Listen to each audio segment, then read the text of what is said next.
wano ku Shante Focus Center ng'ennaku z'omwezi 3 omwezi gw'omukaaga wano wennyini lugenda kubeera lunaku lujja kuba lwakusatu mujje tubeereko wano ffenna mu kusaba n'okusiiba akawungeezi tujja kusiibulukukirako wamu enteekateeka zonna ziri bulindaala nnungi era nga tugoberera bulungi nnyo n'ebiragiro byonna ebyateereddwawo minisitule eyo ey'ebyobulamu okulaba nga twongera okutangira ate okusaasaana kw'ekirwadde ekya Ebola era wano ku Shante Focus Center buli kimu kiri mulaala SOPs tuzigoberera bulungi ate nga n'ekifo kigazi bulungi ekisobola okujyamu buli muntu n'oso jangu tusabeko ffenna n'olunaku olw'enkya nnyongera okwaniriza era n'okutegeeza n'okuyita mu the Great Friday Miracle Overnight tugenda kubeera nayo wano saa 12 ez'akawungeezi okutuukira ddala ku ssaawa 12 ez'okumakya mu maanyi ag'enjawulo. Lunch hour leero tuli mu wiiki ey'okukyusa obulamu life changing week era nga tulina ababuulizi ba Katonda ab'amaanyi ab'enjawulo be batutambuza mu lunch hour. Jangu weesenere ku mafuta gano na ku ssaawa 6 okutuukira ddala ku ssaawa zijja kubeera 8 mu ngeri emu oba endala awo nno munnange tusobole okuba nga ate ebintu bitambulira ddala bulungi mu ggwanga erya Uganda. Musawa yaffe eno essira tugenda kusinga kulisimba nnyo ku ddembe ly'abuntu eddembe ly'abuntu era tuline banywanyi aba Uganda Human Rights Commission nga bano batusindikidde mwami Alex Bokumune tugenda kubeera nga tutambula naye ono nno yakwasaganya ensonga z'abantu omukwanaganya omukulu ddala mu Uganda Human Rights Commission akwasaganya ensonga z'abantu mu ngeri emu oba endala nga naye bw'anayongera okutweyanjulira.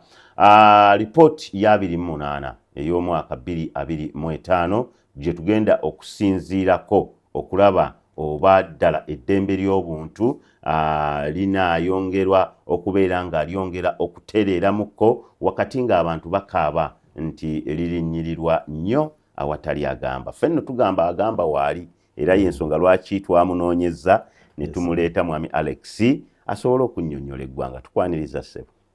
Neeyanziza okunkyazaako ku TV eno TV Gagadde TV ebaddewo ebbanga ezimu ku ezo TV zetumanyi ez'amaanyi mu ggwanga muno.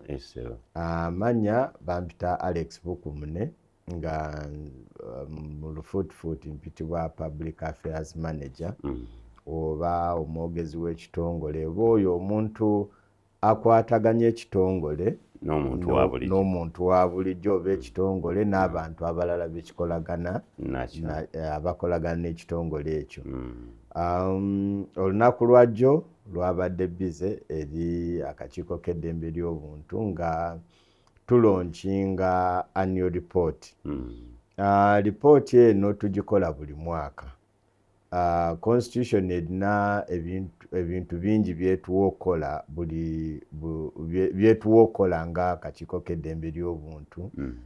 Ebintu ebyo biri mu Article 52 era ng'ekimu ku byo etugamba nti tulina okulambula okulondoola eddembe ly'obuntu okulambula amakomera okulaba abantu mu biti byabwe byonna oba benyumiriza mu ddembe lyabwe oba waliwo ebintu ebirina okukolebwa oba okuteekebwa mu nkola gavumenti buli muntu abeere nga eddembe lye alyenyumiririzaamu.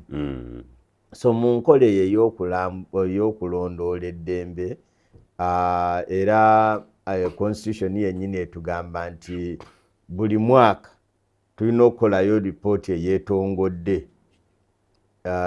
Tutunulira omwaka gwonna nga gubadde okuva emabega paka we guggweredde gye tuyita kalenda ya ne tutunulira ebigenze maaso mu mwaka ogwo then ne tukola lipooti emu ne tugikwasa parliament. Mu lipooti eyo ebiseera ebisinga tubaako bye tulabye ebitagenze bulungi ne tubaako bye tulabye ebigenze obulungi then ne tubaako ne recommendation bye tugamba nti wano kino ekibuzeemu tukole bwe tuki oba ministry eno oba ekitongole kya gavumenti kino kitereezeemu abantu basobole okwenyumiriza mu ddembe eryo. So yeyo ripooti tuze tugikola emyaka gyonna.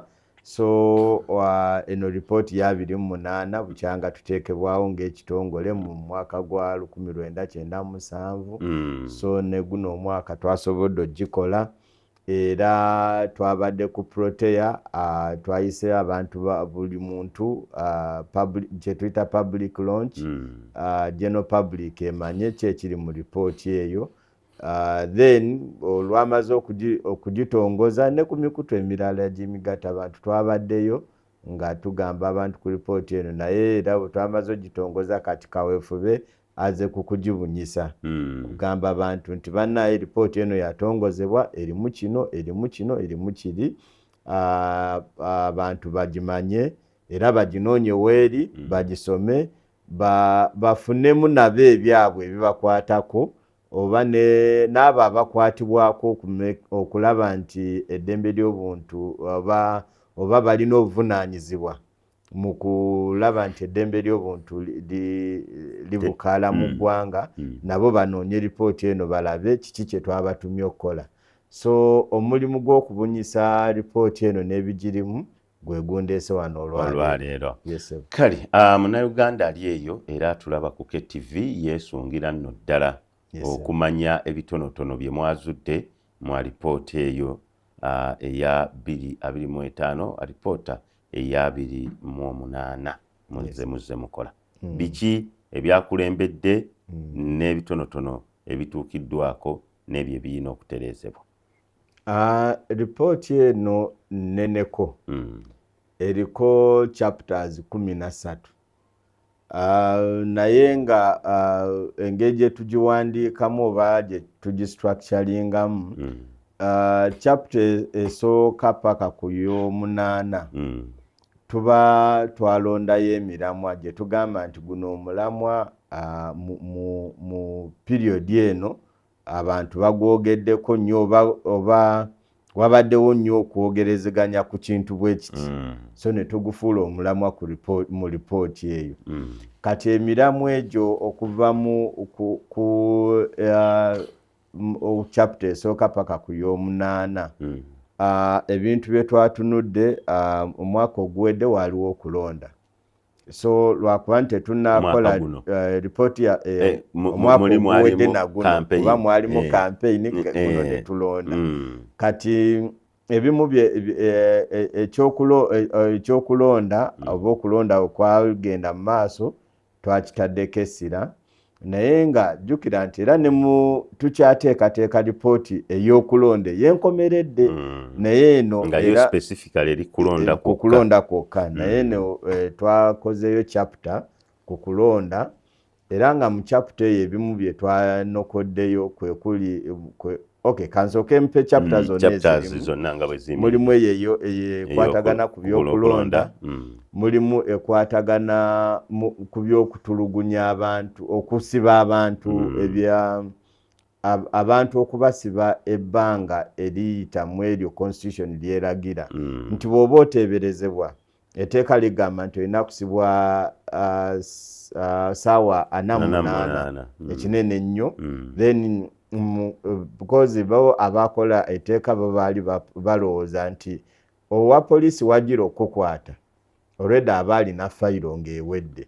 So akukwata bukwasi kukubuulira kikukwasiza n'akutwala mu kooti n'ekutwala n'ekusindika mu komera. So naye mu ripooti eyo ekyo kimu nja kirambulwa gye bujjako awo ekyokusibwa ebbanga oba okubeera ku poliisi ebbanga erisukka 48. Ekyo chapter endala gye twayogeddeko ey'okukwata okuba abantu kibooko ng'ekibonerezo. Era ekibonerezo ekyo babadde nga bakikola nnyo mu mambuka eyo aba cultural leaders b'omu mambuka eyo kye twakikutteko. Ekirala embeera y'obuntu kye tuyita mental health, nti omuntu abeera ng'omulaba mulamwa alabika bulungi naye nga alina ebimutawaanya ku bwongo. Egyo nayo chapter twagyogeddeko. chapter endala gye twayogeddeko ya kansa. Ennaku zino abantu kansa bagamba kansa abantu bafudde kansa naye kyo twakyogeddeko. Chapter endala gye twayogeddeko ya biragalalagala. Ebiragalalagala including okunywa omwenge okuyitiridde. So naye twagyogeddeko. Then chapters endala waliwo kye tuyita artificial intelligence. Okozesa computer n'okola ekintu ekyefaananiriza ng'ekyo. Nti oli atula computer n'amanya nti saawa eno ndi ku KTV naye n'akozesa computer ye n'akozesa eddoboozi lyange n'akyusa bye njogedde oba n'alifuula ng'ery'omukazi. So eyo gye tuyita artificial intelligence kwegamba erina byeyamba n'ate waliwo we bagikozesa obubi. So then chapter ziri endala ze zikwata ku ki bye tukoze nga akakiiko k'eddembe ly'obuntu mu kulondoola, mu kufuna obubaka okuva eri mmwe n'okusomesa abantu ebikwata ku ddembe lyabwe. So ripooti neneko naye buli njagenda njirambulula. Kale tutandikire ku chapter gye watandikiddeko. Mwawandiise mutya ku katonotono newankubadde temunnavaayo na ripooti namutayiika ku bikwatagana n'ekyokulonda? Ku kyokulonda okulonda okwaliwo twakulondoola okuva kwatandikira n'ebimu bye twanokoddeyo tugamba nti ekyobuuma buno bwe baali batugambye BVK okufa kyataataaganya okulonda. Twataddemu n'ekyokuba nti waliwo abantu abafiiramu oba abantu abavaamu nga bakoseddwa oba okufiiramu oba oliawo mu bitundu by'e Butambala, Sembabule, mu North eyo, Kasambya eyo yonna. N'ekirala kye twanokoddeyo kyekya abantu okubanga bajja batono okulonda okusinga ku baali ku register.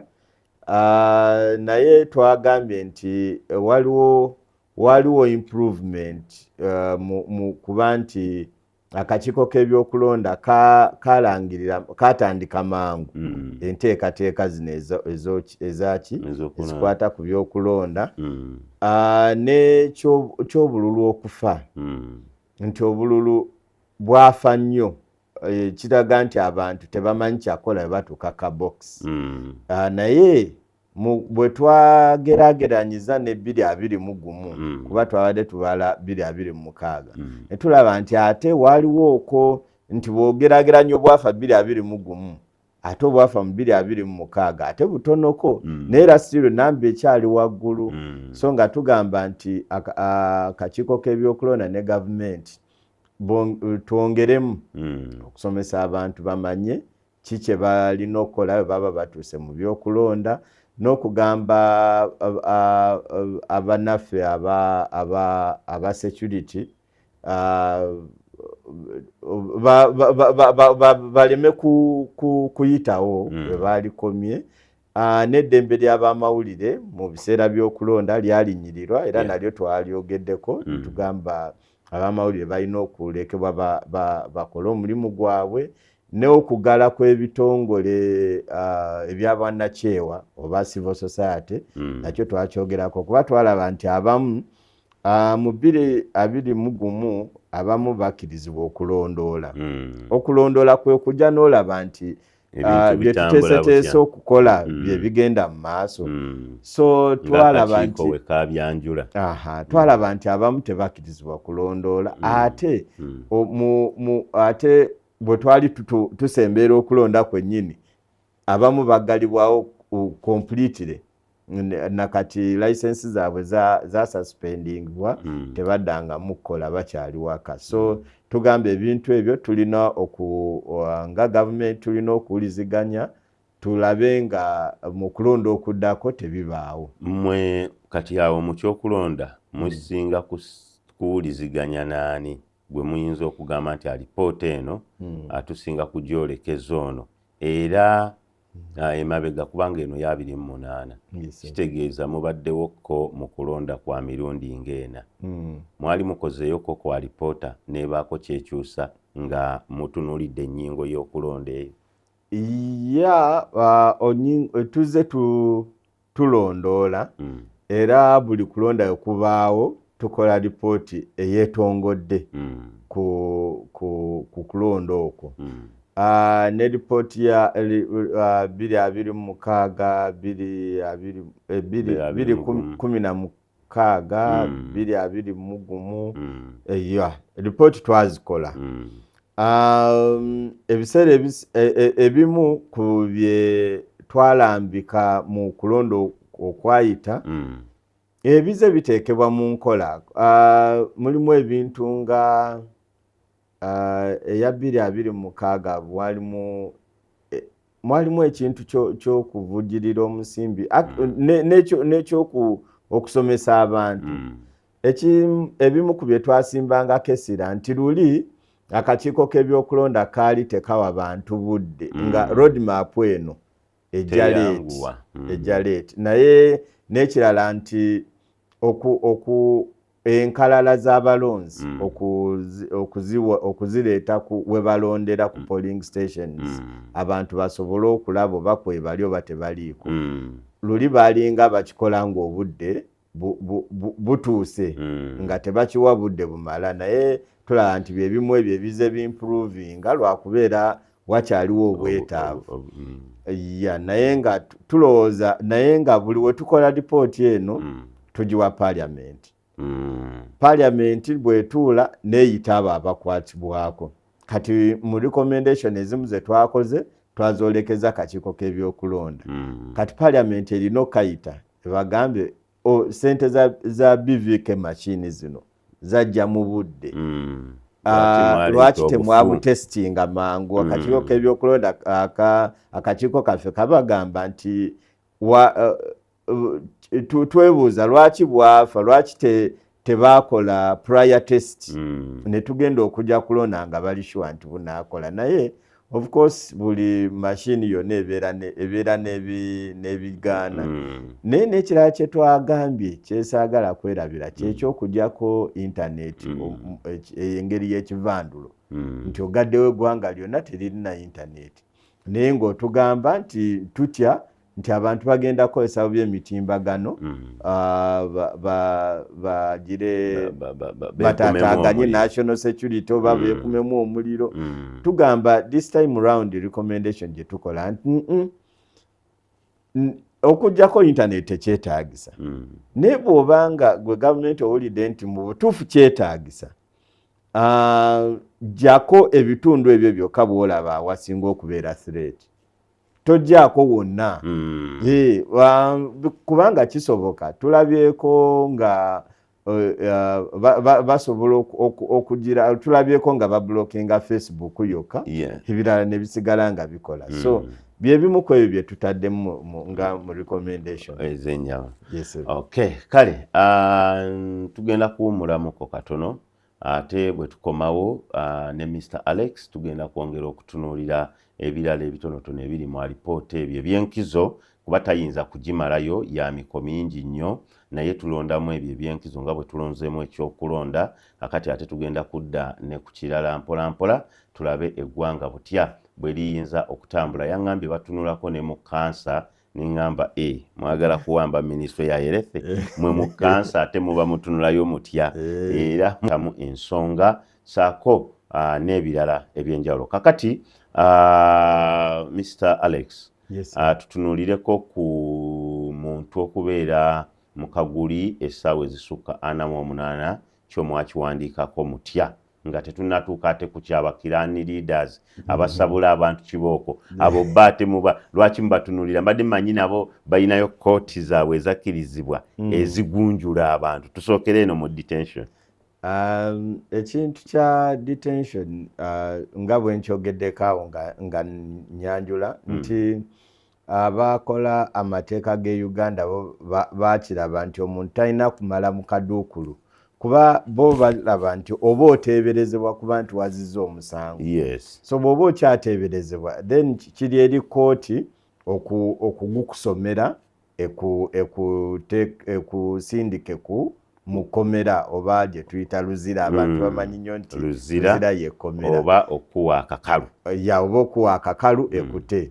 Kati etteeka ligamba nti omuntu wabeera mu kaduukulu ssaawa 48 kasa ssaawa 48 etuuka z'ennaku 2 gweowa poliisi olinamuwa akakalu gye bayita bondi ak'obwereere bw'oba nga tosobodde mutwala mu kkooti. Option 2 mutwale mu kkooti oba muwe bondi agira addayo ewaka. Naye mu kunoonyeza twalaba nti abantu babeera ku poliisi okwo wakati wa nnaku 2 n'ennaku 9 nga bali okwo tebatwalibwa mu kkooti. Naye abapoliisi batugamba abamu bye twalabye nti bo balowooza nti lino etteeka baligoberera okusinziira ku bunene bwa musango ki babitwalanga bya oba lubalaato.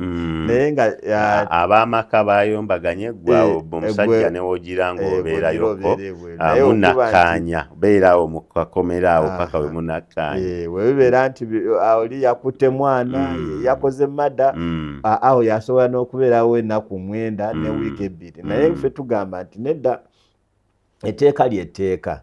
Twatunuddeko n'ensi endala zikola zitya.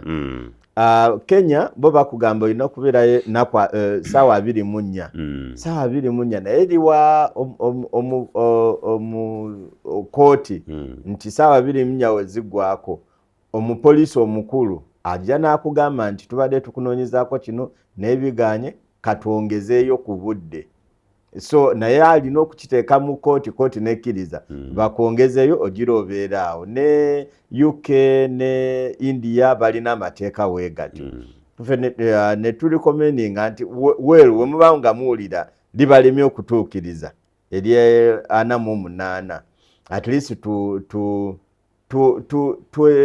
tuborowinge tweyazikeko enkola eri mu UK ne mu India amateeka gakyusibwemu poliisi webewulira nga tesobola kukolera ku ssaawa 48 egende mu kooti esaba olukusa bakwongereyo obudde bakalongooseemu lwakuba twawuliddeyo amaloboozi nga batugamba nedda tulina sigala wali.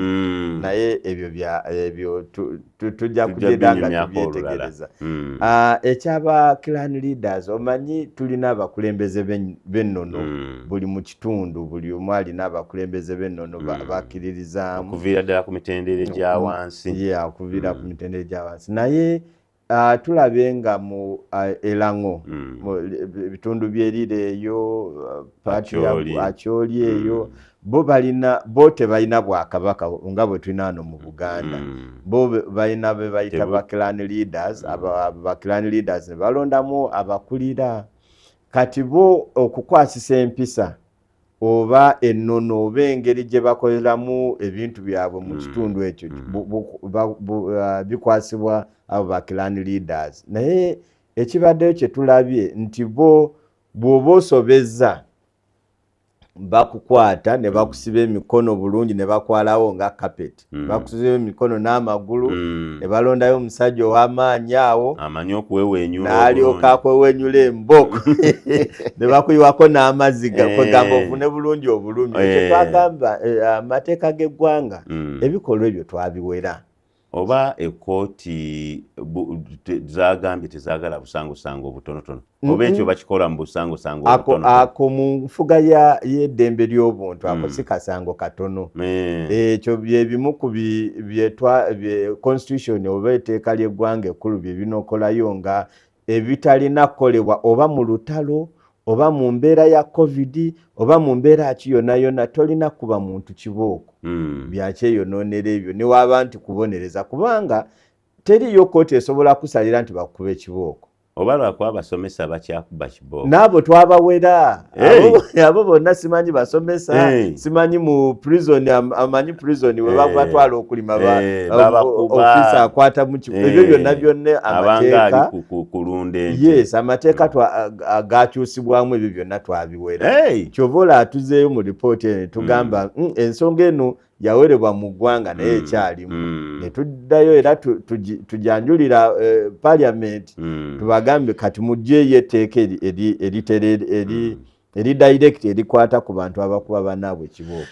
Akadde kantwala saagala kubuusa biragalagala maaso mental illness ne cancer tuyingira ebyobulamu etteeka lyayita ku mayirungi etteeka lyayita ku njaga etteeka liyise ku kuba naye amaduuka limu 2-3 osanga beekolera bizinensi n'ebirala nabyo nga bitambula ate abantu baffe temwagala babalinnyirire kubajja ku ddembe lyabwe beenogera kasente eyalipoota mwagikoze mutya okusobola okuba nga ebalansinga bano be mutayagala kubanga mwabaddembe ly'obuntu mutunulira nnyo omuntu wa bulijjo n'ate ndaba we mumuleka mu kifaananyi eno eky'okumukwatakwatamu empola tayonooneka era ndowooza gwe kennyini wagambye mental illness kansa awo muyingirawo mutya mu byobulamu. Obuvunaanyizibwa obutuweebwa ng'akakiiko k'eddembe ly'obuntu butugamba kukola ku ddembe lyonna ery'obuntu eriwandiikiddwa naye n'ebyo ebirala bye tulowoozaako nti bisobola okuviirako okulinnyirira eddembe ly'obuntu. Ebimu bye twalabye nti mu Uganda mu nsi yonna fe abamu ku basinga okunywa omwenge nti buli muntu bamubalira nti anywa wakati lita 10 mu mwaka naffe abatanywa abalokole lita 12 nti oli n'abaatugasse wamu mulya mmamba abo tubagatta ne tukola average ne tugamba bwe tutunulira abanywa omwenge average tulowooza bali tugeraageranya so mu kugeraageranya tulaba nti abantu banywa nnyo omwenge naye n'ebiragalalagala nabyo bisusse waliwo baatugamba mu Arua side za Arua tebanywa gano mayirungi bolaba nti olaba oli afuuweeta oli abeera n'ekikoola n'akiteeka buteesi mu nsawo bw'ati waya ne zivaako n'abeera ng'atabuse oba n'akirinyako bulinnya mu ngano ne bivaako bakoogerako bambu biva South Sudan eyo biri eyo sayidi eyo kati kye tugamba nti ebiragalalagala ebyo n'omwenge twagogeddeko nti obubenje obukolebwa abantu 24,000 be bafiiridde mu bubenje naye ng'obubenje obwo buleeteddwa muntu kubanga avuga atamidde so ne tugamba nti tulina ebintu minisitule ya health ne minisitule ya gender balina okuvaayo oba baweebwe ensako emala basobole okusomesa abantu. Nambooze yali yagambako omubaka ow'emukono eyo nti lwaki wakiri abanywamu abo 11 kudda waggulu mpaka 4 11 mpaka 4 mwe mutunula mutya ng'abaka mwawabudde mutya? Ffe tuwabula nti abantu basomesebwe bamanye akabi akali mu kunywa kubanga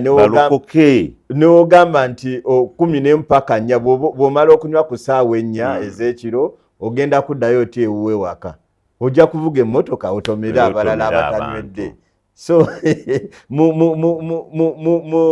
tulina okwongera okusomesa tulina okwongera abantu okubategeeza nti ebiragalalagala ebyo bikyamu babiveeko balokokenga buga. Mwatuuseyo ne mu Cancer Institute twalabye nti abantu abasinga be badiagonizinga oba be bazuula nti balimu kansa bafa mu mwaka gumu nga bakamala bagamba nti balina kansa ate ne tuzuula nti obujjanjabi bwa kansa tebuli mu ggwanga lyonna nti abantu batindiga eŋŋendo bakuzuddeyo mu obulwadde oli kabera maido olina okujja ku Uganda Institute e Mulago so ne tugamba nti Ministry of Health esaasaanye ebunye services ezijjanjaba abalina kansa naye bongeremu n'okukola diagnosis okuzuula engeri gye bazuulamu nti ono alina kansa oba ono talina okugira nga beekebejja abantu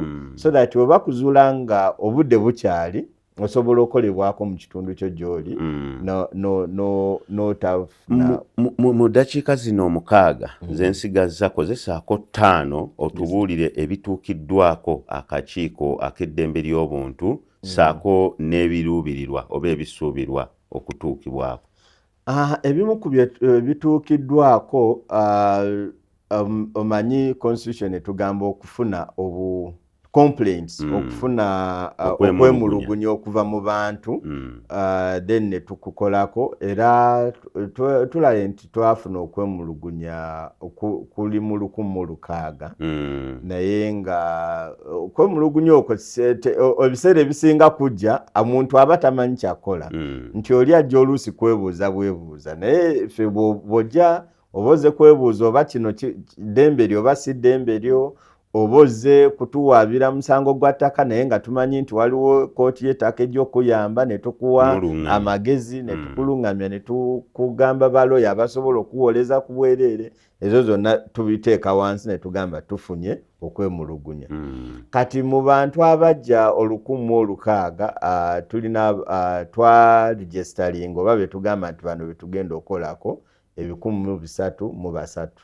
So abo ebyo mu mwaka ogwo byetwakola naye ne tribunal yaffe yatuula kubanga bwe tufuna okwemulugunya tukunoonyerezaako era ne tutuulanga kooti ne tusobola okuwolezenganya ne tusalawo. So tribunal yaffe yatuula nemaliriza emisango egisoba mu 5 era twagaba engasa abantu betwagamba balirire tuli mu bukadde 808. Okay. So ebyo tusobodde okukola gwammwe penalty yammwe oba ebibonerezo byammwe byakuliyirirwa. Temuyinza kukwata muntu n'omugamba oyo agende luzira kooti yammwe. Bw'oba oyagala kooti yammwe obwenkanya bwammwe buli bwakulaba muntu oli bwayambibwa. Omuntu ayambibwa atya kugamba ebibonerezo bye tuwa kuliwa muntu kumwetondera oba waliwo kye tuyita restitution nti bw'oba wamenya nnyumba omuntu ono genda obuzeewo ennyumba ye nga bwe yali oba bwe mumala okukisala nti oba okulagira haazi mundagidde nzizeewo ennyumba y'omuntu ani avunaanyizibwa okulaba nga nteekebwako amaanyi agakizzaawo? Avunaanyizibwa ku compensation oba byonna bye tuba tulagidde gwe bayita okunteekako omukono ogw'ekyuma. Ennaku zino baakigonzaamu nti bwe kiba nti kyabadde nti oba poliisi ye yakikoze budget eriwa eva ku budget ya poliisi luli oluvannyuma twagiteeka ku ssaabawolereza wa gavumenti naye nga birwawo so ne tugamba buli kitongole kyeyimirire era etteeka eryo ligamba nti ekitongole ekyo wekiba kijja ku budget naawe ng'omuntu eyali ku siini eyakikola naye bajja kwatebwa ku musaala gwo oba ku property zo zoze okola ng'ojja okola bazigatte ku z'ekitongole baliwe. So tulowooza nti ekyo kiba kirumamuuko okusinga okugamba nti nkoze kino gavumenti ejja kusasula. Nga tumaliriza biki by'osuubira mu ddakiika ng'emu waakiri 1 2 by'osuubira era musinga kubeera ddi active mu kaseera k'ebyokulonda kati mugenda kuwummulamuko oba musigala muli very busy? Kyenjagala bannayuganda bamanye oba byensuubira okukola okulonda kwawedde naye tubeera active buli ssaawa yonna. Gwe buli wowulira nti olina ensonga yonna tobeereeyo n'onyigirizibwa ng'ogamba nerabika si ya ddembe lya buntu. Tulina ba lawyers baffe babeerawo ssaawa 24 okuwabula okufuna obubaka gye muli. Tugamba bannayuganda mugondere eddembe ly'obuntu mweyagalire mu ddembe lyammwe. Ne tugamba n'abaana abakwasa amateeka mulina okugondera amateeka agaliwo mu ggwanga mulina okuwa ekitiibwa abantu n'eddembe lyabwe.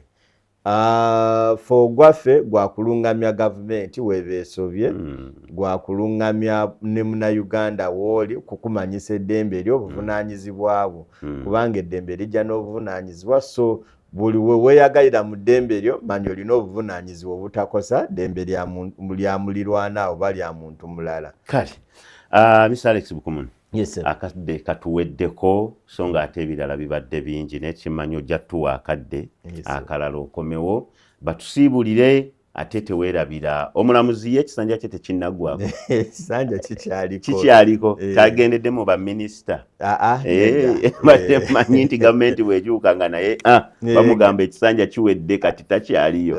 Kale basiibule. Tweyanziza nnyo mwebale kunkyazaako ku TV eno gaggadde n'omulundi omulala nja kubaawo banaaba bampadde akadde okujja wano. Mwebale nnyo. Kale bannaye ndowooza tetujja kusukkako awo kanaffe nate tugende tweyongereyo. Temunafuna kwemulugunya bamenyedde akayumba mu trade order biki? Trade order tubiwulira naye tewaliyo yazze. Naye kitegeeza nabo bakimanyi nti babajjawo mu obuyinza butuwa ne waba tewali yazze. Era mbadde kyenyagala okumanya mukitunuulira oba kyo tekiriimu kulinyirira ddembe lyabwe oba oli awo kirimu naye ebyo binajja tukyalondoola mpola mpola. Kale katugende manafu abazaani